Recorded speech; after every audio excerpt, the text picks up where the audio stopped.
right? If you could compress time and extract 36 hours out of a 24-hour day, right? You're going to have a much more profitable life. You're going to have a much more a fuller life. So how do you do that? You do that by the gaps that are in the middle that other people are letting slip by that you take advantage of. Hello and welcome to episode 39 of the Life Insurance Academy podcast. I'm your host, Austin Lopes-Severo, and I'm here with Chris Ball, Zach McElwain, and Roger Short. The LIA podcast takes you into the conversations of top producing life insurance agents so that you can level up your business. For episode notes and resources, and to be the first to know about new shows and announcements, visit liapodcast.org/subscribe and follow us on Facebook, Twitter, and Instagram at Life Insure Acad. All right, well, welcome to today's show, guys. Good to see you again. What are we talking about today? Well, first, Austin, I have to say congratulations, buddy. I knew you didn't want to go there on the podcast. We're starting out on the podcast. Sneaky little booger. These listeners, they don't care. They care. They want to know how you're going to put money in their pocket. But they also want to know about what happened to you in Guadalajara this past weekend. This story could go two ways. That's true. That's very true. I'll go with the good version. I got married. Congratulations, buddy. Got married. Have the wedding celebration insert music right here. Dun, dun, dun, dun. No. It's in Mexico. Yeah, that's right. I think that's the song. No. All right. And so from the photos we saw, you had pants rolled up and you were getting married in a hot spring. The trick, she planned it that way so I wouldn't get cold feet. Oh, you're very There well you played. go. Oh, my goodness. Wow. Now, you have to picture it differently. They were dressed in their wedding attire, just rolled up to their great. ankles, and they were standing in a stream, which looked like a stream, Yeah, but it was actually a hot beautiful. spring. Yeah, it was beautiful. Very Maybe cool. we can put a picture of that on the episode notes and the show notes. There you go. If you guys Yes. want a picture of Austin's wedding, it's only like $39.99. So I got to pay for this thing. So. That's right. But it's in pesos, so it's not much. We're opening this up by saying congratulations to Thank you. you. It's very Thank you, cool. guys. We're really proud of you. But today's topic, we are talking about the power of speed of sales. And one of the many conversations that we have with agents throughout the week is about how much money they are making. And some agents are really, really, really happy about the money about the amount of money they're making. And then there are some agents who aren't super satisfied with the amount of money that they're making, but they aren't their I guess expectations and their activity isn't always in line with what they're hoping to make. You understand what I'm saying? Like they're seeing the 10x, they're seeing the big numbers that's submitted on Instagram, and they're like, oh, I can do that. Then they start, and then they see their deposits. Right. And they're like, well, I'm doing all the right things, but my deposits aren't these Instagram. Well, they tell themselves They're doing the right things. That's right. They're telling themselves. So they tell these secret little lies. The lies we tell ourselves. We might have even covered this on a previous podcast, or at least some of that. Yeah. But Keep listening. This is different content. yes. is We do lie to ourselves. We do. And so these agents, they start telling themselves sweet lies. So we talk about urgency with clients, but there is an urgency level with us as agents. And one of the things that I kind of chuckle about when I see this this conversation is when I was a young fella, I waited tables and I would enjoy talking to people so much. But the managers, when I got back to the kitchen, were like, Chris, move with urgency, like move quickly. And I'm like, well, people like me. I like these people. I didn't really care. But they're like, we're trying to make money. We need you to turn the table so we can get new people that you can talk to into that table so that we can make money and you can make money and everybody's happy. Everybody makes more money. Everybody is fed. Everybody's happy. Yep. And so I think for us, we want to give a realistic number of what to expect. And I'm sitting next to the scientist here. Zach. Like this isn't coming out of the lottery. Like No, we're and the number is these are real numbers 36. because we want to give people a realistic expectation of what they can expect to make. But what is the activity that's attached to that? That's an important number. They don't want to hear that, Chris. They don't. They just want to hear. They just want the money. That's it. Yeah, well, some people do. That's All right, true. so we'll go back to pulling the lottery numbers. 14. I mean, and this is from like 40 to 50,000 policies being written, right? I mean, this is not from a small pool. So the numbers are dialed in. We know the numbers because we've been doing this a long time. We know the average AP. And I mean, this is gonna vary a little bit from industry to industry. So if you're mortgage protection, the numbers are going to scale up a little bit. Obviously, in Medicare sales, the numbers are going to work out different because it's a fixed number. Final expense, it's going to be, but the formulas work, the numbers work. Zach, what do we got on final expense? Yeah, man. So one thing, coming into this business, everybody's attracted to the opportunity and the dream, and everybody wants to make this unrealistic amount of money. And when I say unrealistic amount of money, I'm saying coming from a college or coming when you have debt, right? Or coming from an opportunity where you're making 20,000, 30,000 waiting tables or any other limited opportunity we was told our whole lives. Like, I don't care, like 6 figures sounded like, 45 years away from now. I mean, that's what it sounded like. So when I say unrealistic, it's only for a short period of time until you realize what it's actually going to take. Long story short, I'm a realist. I'm not a dude that, has these massive dream numbers. And a lot of it's because I was never exposed to it. So I wanted to kind of see, for myself, and I've experienced these numbers. I've seen these numbers, and I've helped other people experience these numbers, and and so it is true. It is true. It's true. Es verdad. Yeah, and It's so true. so what we came to find is the magic is in the number of people that you actually sit with each week. Okay, and I'm not talking about getting on the bus stop and sitting next to a couple people. I'm talking about actually sitting down and going through a presentation or talking to a family about insurance. Just sitting down with them, and the trick here is to sit with 10 to 12 people, 10 to 12 families a week. That's it. That's it. Just 10 to 12 families a week, regardless of your contract level, regardless of your situation, after placement, after persistency, looking at advances, back in money, taking money out for taxes, and you will make, if you sit with 10 to 12 people a week, you will make $150,000 to $200,000. Dang.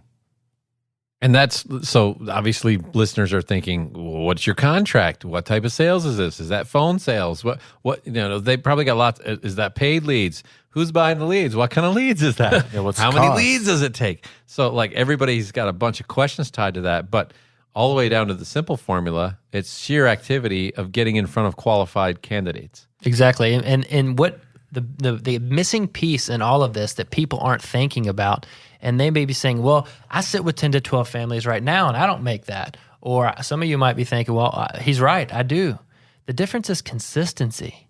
How many times do you break your momentum, or how many times a year do you take vacations or unexpected vacations, or what I call them is staycations, where basically it's not a vacation, but you're just not really working for a long For gaps. For big in gaps other of time. industries, we call that unemployment. Yes.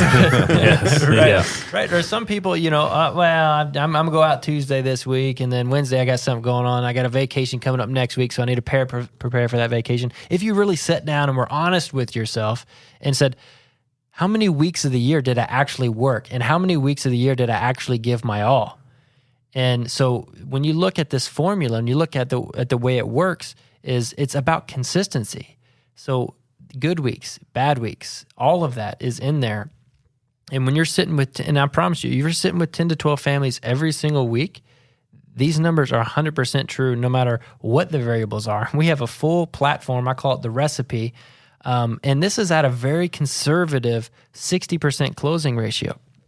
We have agents in our agency that make a lot, that make this amount of money in half the time and half the sits. We have people that do it 6 sits a week and make that amount of money, but they are better in other areas. They are higher closing ratios. They have maybe more qualified leads. There's so many variables that go into it. But when I built this and we looked at this, I said, Chris, I want this to be the average agent that isn't the natural born closer, that doesn't, come in and come from a massive sales experience or have tons of confidence and can come out, and just kill it immediately. I just want the average person serving at J. Alexander's saying, come on, Chris, we need to make money. I want that person to come in here and say, I'm nothing special. I have a work ethic and I want to make six figures. How can I do that? If I'm just a regular guy that isn't born with Roger Short's natural abilities, how can I come into this and make six figures? And that's who this is for. Now, all those other people, you can go well beyond that. Mm-hmm. But what holds a lot of people back is that consistency of, because I don't know how many, and I don't want to go on too long here, give you guys a chance, but how many people have we seen in this business that have the ability to write a dump truck full of business in a week, but you only see that dump truck maybe once or twice a year? Yeah. And it's all based upon potential instead of actually going out there and hustling and doing it. Yeah, there's something to be said for the sense of urgency on a weekly basis to develop that consistency. And if you don't have that sense of urgency, and really that's where this idea of the power of speed in sales comes in, because if you tell yourself, hey, we're in the final quarter here, we're in the last quarter, the game's tied, it's all on the line, our full season's up, and we got a chance to win this game, you're not going to be like, well, I think I might go out there and try to get a first down. Right. It's not going to happen that way, right? You're going out with an intensity, with a focus. You know the clock's ticking and you're under the gun. You're going to perform at a different level. Everybody performs at a different level when there's a time clock running. And so that's where the power of speed in sales comes from. It's having that sense of urgency that we can execute at those levels on a daily basis. It's that 2-minute drill in football. Correct. So what are some of those things that we need to address to get us there? So first of all, and Zach, you'll love this one. I know this really mattered to you. Is you have to move efficiently. If you're going to, first of all, if you're going to say I'm going to sit with 12 people every week for the fourth quarter, then you have to decide I'm going to sit with 12 people every week for the fourth quarter, come hell or high water. No matter what, I'm going to make it happen. And if you immediately make that your goal, then you will move and arrange things in a way in your life where you're going to go do that. So moving efficiently is the first one. I can't tell you how many phone calls I've had with people, and they're telling me they're running their leads, and I will say, have you routed your leads? No, not really. So, they're crossing the same busy highway. Yeah, they're crossing the same, and they can't figure out why they're losing an hour. Yeah, that can be very frustrating. It can be very confusing. You don't have a clear path of where you're going or what your mission is for that week, and you kind of float in that space. Like, work hard and play hard. If you're going to work. If you're not going to work, go home. Don't sit in your car and pretend you're working. Like that's you're not with your family, but you're also not making money for your family. Yeah, you may be using the phone to set your appointments, but you got your leads all over the place. You have no system to organize. You don't know how to call through. You're not using a dialer.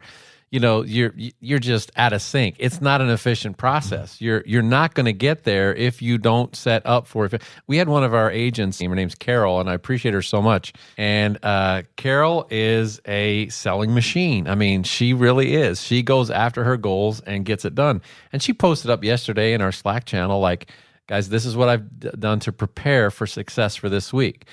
I've got all my leads. I've got all my secondary leads. I've got all my supplemental leads that I can call on in these areas. I've got all my carrier supplies and materials. Everything's locked and loaded. Everything's in the trunk, ready to go. Leads are routed. I've got backups to call if those aren't there. Like, everything was ready. The Garmin's ready. Everything's loaded. I just get up tomorrow and roll. Like, that's someone who's ready to be efficient and create an efficiency. And she's operating with a sense of efficiency because she has a goal. Nobody is surprised at her success. No. Nobody, because of what she puts in.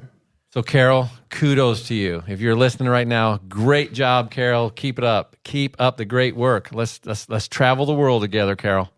So, this efficiency pieces, being able to have your materials ready in your car, ready to go on Monday morning. You're in your car at 9 o'clock, or if you're getting into the field and it's an hour drive, 8 o'clock.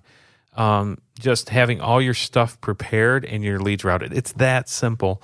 The other one, Roger, as far as mortgage protection, like sometimes, I don't know if a lot of agents deal with this, but I would get mortgage protection leads in 2 states. So like Kentucky and Indiana, or I'd have some in Kentucky, but they were spread out in certain areas.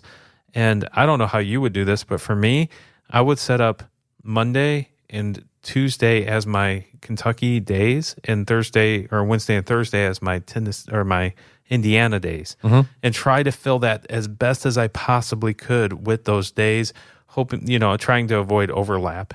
And even if I was in those places, I would do whatever I could to get more leads, whether it's final expense leads or aged final expense leads, so that if I get porched, porch means Stood up. home, stood up, or if I only had 2 appointments in that time frame, I'm not wasting my time. Yeah, you've got to control your calendar. I mean, so one of the worst things is that agents are so excited to get an appointment, they'll go ahead and put another appointment that's an hour and a half away right after the other appointment they just had, because that's when the client said they were available. Like, if you're going to be efficient in your mortgage protection sales, you have to dictate your schedule. You have to be the doctor. This is when I'm available. Which one of those do you want? Not, I can see you tomorrow night around 7:30, and you're thinking, well, I got a 6. I can probably make it. No, you won't make it. You need that slot to put another one in that's close to where you are, so you can actually be efficient and tell them, I have no availability. I'm already all booked up for tomorrow. The next time I'm going to be near you is going to be Thursday afternoon between 4 and 7, or I can do Saturday morning between 9 and 11. Which one of those works best? And now you're controlling your schedule. You're being efficient. That is key. Efficiency is key. Moving with urgency is another one that we've mentioned that a little bit, but this is one area that I think was an issue for me. As being a relational, I have a high value on relationships, so I can get stuck.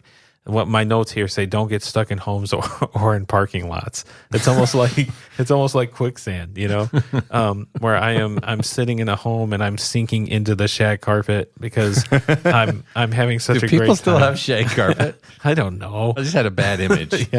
But I'll get stuck in a home and in a story. I will get stuck in a story where I enjoy, like, talking to people, and all of a sudden I realize, oh, this is the third 4-hour set that I've had today, or this is the third 3-hour set that I've had today. The third 4-hour set? Your wife's calling you because it's midnight, dude. What are you talking about? But that is how you get in the friend zone. Both the clients and question. your wife. And your wife, yeah, and your spouse. Yeah. And I'd find myself getting stuck in homes, just absolutely stuck there and not taking control of situations, and it's affecting my sit count, but then I would feel good. Here's the tricky part about that. If you're a relational person, you feel good about the people you connected with, but you didn't take the risk to go see the other people. I'm telling you, I know that. And you feeling. feel no remorse for blowing the No. other people off, standing them up, and not seeing those other families who desperately Correct. needed your help. Now, if you're in a home and you sense that there's other opportunity in that home, That's different. and you can establish it there, and now you're writing the second or third application in the same home. Now you're being efficient, but you're also moving with a sense of urgency. You can actually get those started, set up a time to finish them up, get signatures, approvals, go on to your next one. Now you're doubling down. You're doubling and tripling down because you're working with a sense of urgency. You're moving with urgency. Zach, talk about the parking lot thing.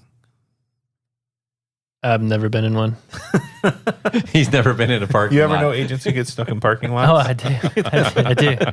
I don't pull into it. I'm not getting stuck in parking lot. That's just He's been tailgating before, but he doesn't get stuck in parking lots. no, man. I don't understand that because I have financial goals for myself. I have financial goals for my family, and when you talk about being efficient, I'm focused. My mind is sharp on my goal, and that's all I'm thinking about. So I'm literally going to one house to the next house to the next house. I work hard, I sleep hard, I do it again. He sleeps hard. And yeah, man, like pulling over in the parking lot and scrolling through your phone or playing a game, Doing or email in the middle of the day? taking a power Oh, nap, man, what going a to try time to sucker. print out something. Like that never made sense to me because this is game time. You don't take naps in game time. You don't take naps in game time. If you are, you're not a player. That's right. I don't. Yes, and I know a lot of agents probably listening and that struggle with this. And the biggest thing I can say is when you're in the field, turn your phone on airplane mode. Turn it on airplane mode and go to work. Have your goals written down in your car in your visor. When you feel your mind starting to slip, call accountability partner. Flip down your visor. Read your goals. Keep your phone on airplane mode. Go to the next house. And don't slow down. Then you don't have to think about those things. I keep myself busy, so I don't have to think about those things. And we've talked about this before. Like, if you're like, man, I ran out of leads, or I have time before my next sit or my next appointment, Cloverleaf, go talk to other people. There are plenty of people to see in the area that you're in. Like, you don't have time to go to parking lots because there are families that need you. Like what you do matters, and you're wasting like the opportunity of making a difference in a family's life by sitting in a parking lot. Like it's selfish in so many ways. Absolutely. You know, I was talking go to ahead, Chris. I was talking to an internet marketer guy who does lead stuff, and he was talking about his journey into the insurance world, and he said it dawned on him how big the opportunity was when he went to his first game at the Dallas Cowboys Stadium. There's 100,000 people there, and he said, it just hit me. Every single person in that stadium has a cell phone, and every single person there probably has some type of life policy that costs more than their cell phone. And everybody has needs. Every single person in that stadium has needs for some type of life policy or Medicare policy or something like that. And his jaw almost hit the ground because with that became a realization to him. Yeah. And it was one game, one stadium. Right. One game, one stadium. And it's amazing that one person can see that opportunity walking into a football game and the other person can drive down the street and never want to knock on a door. Yeah. Chris, I think I need you to take me to an NFL football game just to see what pops in my mind. There'll be like 7 people there at this point. Oh. Right? All 7 of them have a cell phone. That's right. And it's still more than a street. That's true. That's true. The last thing that I want to pay attention to, Zach has alluded to this a little bit in this call, is moving with purpose. And I think it's easy to drift or get lost or stuck in the quicksand of shag carpet and parking lots when you aren't fighting for anything, when it doesn't matter, when you don't care. And I just challenge people, like, run with purpose. You got to move with purpose, or don't move. I mean, don't do it. Why would you do it? I mean, there's a lot of easier ways to make nothing. There's a lot easier ways than to not make any money than to go sit in parking lots and shag carpet. Yeah, I mean, ultimately, if you don't know, if you don't understand the concept of reverse engineering, you're missing so much power in your life, really in life, because life goals, business goals, your quarterly goals, what your income goals are for this week. I mean, you're in a business for yourself. Well, you get to dictate how many people you see, how many days you want to work, how early you start, how late you get to do it. You're in control. So most of us want to look at the system. Well, it was the leads. Well, my car broke down. I needed new tires. I got stuck. There's always all these reasons. But ultimately, you're in control. It was Jack Canfield who said the first realization of success is to look at yourself in the mirror and say, I am 100% responsible. I am 100% responsible. What does that mean? Like, take 100% responsibility for the rises and falls of your business, the success or failures of your business, the exploding, tremendous success you're having, or the wallowing, stale mediocrity that you're having. Like, we need to if we take 100% responsibility for that and realize that we can reverse engineer our goals. We know what the goals are, we set them, and then we work the formula back. And we've got the activity formula that says how to do just that. So if you're letting Monday slip, Tuesday slip, you're already sliding into that mediocre existence of misery. Like, this business is way too great for you to be mediocrely miserable. Back end your goals and work it so that you can attain them and you have purpose. And for some of you that is waiting to find that deep, passionate why that gets you motivated, just understand that money makes the world go round. And no matter what you want to accomplish or what your goal is, there's going to be some kind of financial need associated with that. I would rather preload my bank account and work hard now. So when that is when a time in your life comes where you get married or you have a kid, it's not then time to turn it on.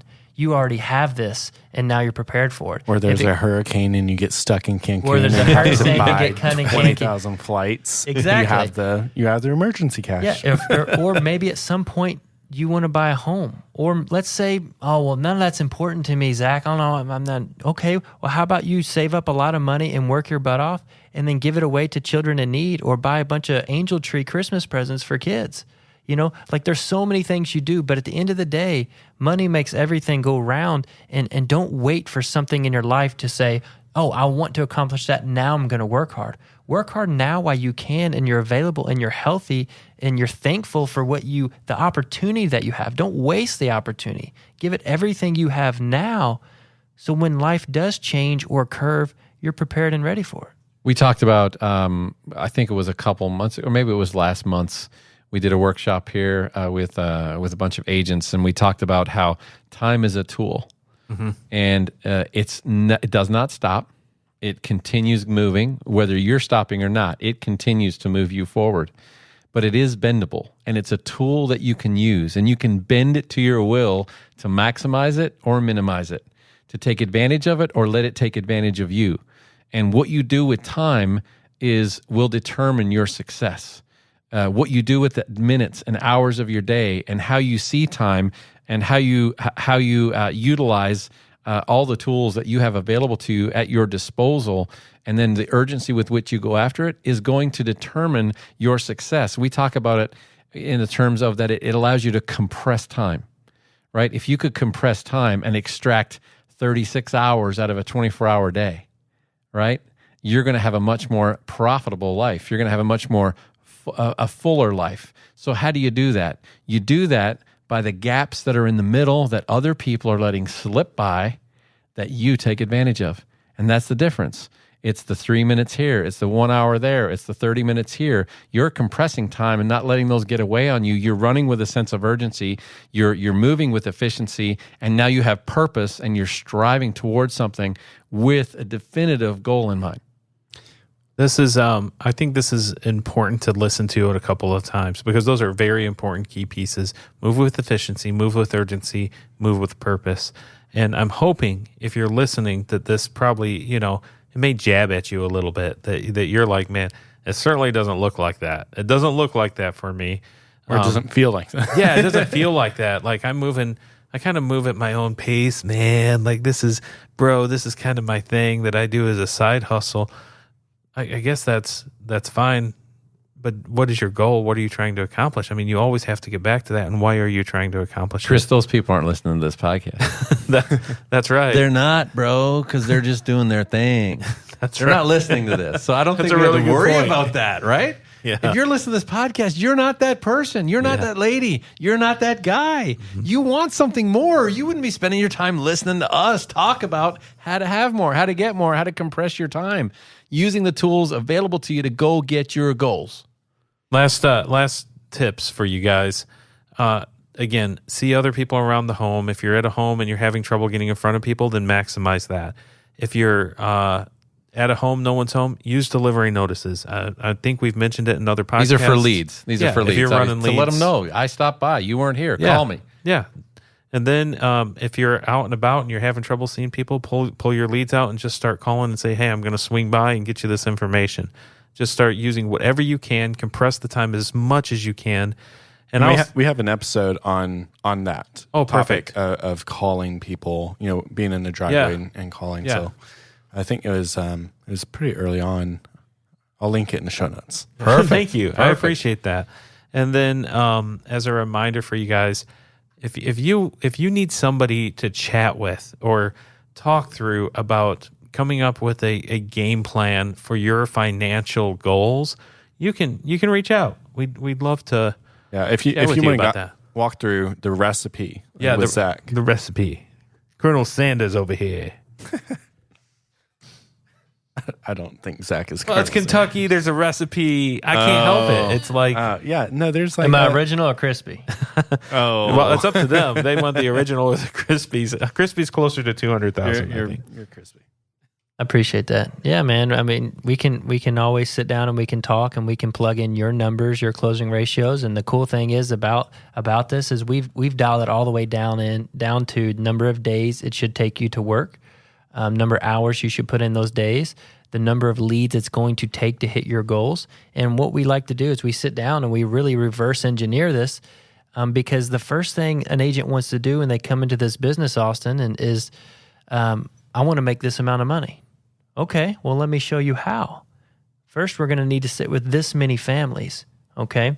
This many families is going to result us this amount in submitted business. And then we walk through placement, persistency, advanced money, back-in money set aside for taxes. This is what they're going to end up with. This is what they're going to net on their annual income. But they'll say, okay, well, how do we really get down to these 10 to 12 people? And then, well, we need the people to see. So depending on the lead types or what we're looking at there, it's going to take different numbers of lead types in order to sit with that many people. And we literally break it down to even having clover lease and referrals to make it most cost efficient for the agents. Man, I mean, if that isn't the 23 different flavors in Dr. Pepper, I don't know what is. And we've got all kinds of lead types. We got all kinds of resources available to you. If you are in need of any type of conversation, like Chris said, we want to hear from you. If you got thoughts, we'd love to hear your comments in one of our posts. Go check out our Instagram, Life Insure Acad, I believe. That's where we are, Austin. You can leave a post there for us. You can find us on Twitter, Instagram, Facebook. Look for us. Leave a comment. On leave all a the thought, Facebooks. Ask a question. We engage with people all the time. In fact, Chris, I think you just got off the phone with one of our listeners right before this podcast about a guy reaching out, looking for some additional resources and some opportunities in his area. And we pointed him in the right direction. We can connect him up right away coming out of Texas. So wherever you are, it doesn't matter. Please reach out. We're here to help. And there's going to be some resources that we're going to be making available in the coming weeks and months that we're super excited about. So please watch for those. Thanks for listening, everybody. I appreciate you. I'm going to throw it back over to the married man now.